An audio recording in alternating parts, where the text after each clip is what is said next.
Pagbasa gikan sa basahon sa Leviticus.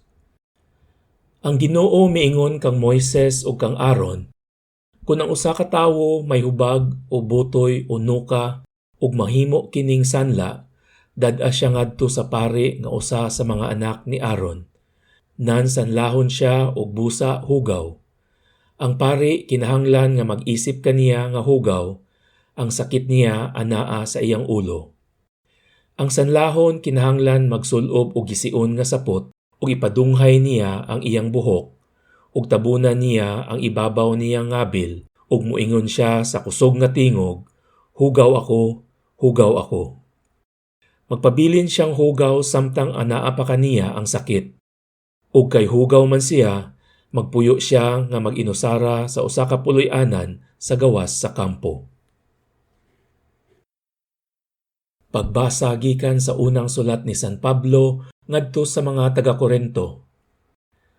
Busa kun mukaon o moinom kamo o magbuhat bisan unsa, buhata ang tanan sa pagpasidungog sa Dios.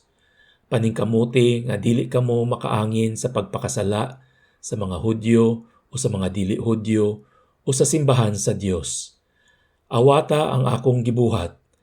Gipaningkamutan ko ang pagpahimuot sa tanang tawo sa tanan kong gibuhat, sa walay paghuna-huna sa kaugalingon kong kaayuhan, kundili sa kaayuhan sa tanan aron sila maluwas. Busa panig-ingon kamo kanako sama nga nanig-ingon ako kang Kristo. Pagbasa gikan sa Ebanghelyo sumala ni San Marcos. May usa ka sanlahon nga miduol kang Hesus, miluhod ug mihangyo sa iyang panabang. Siya miingon, "Kun buot ka, makaayo ka kanako."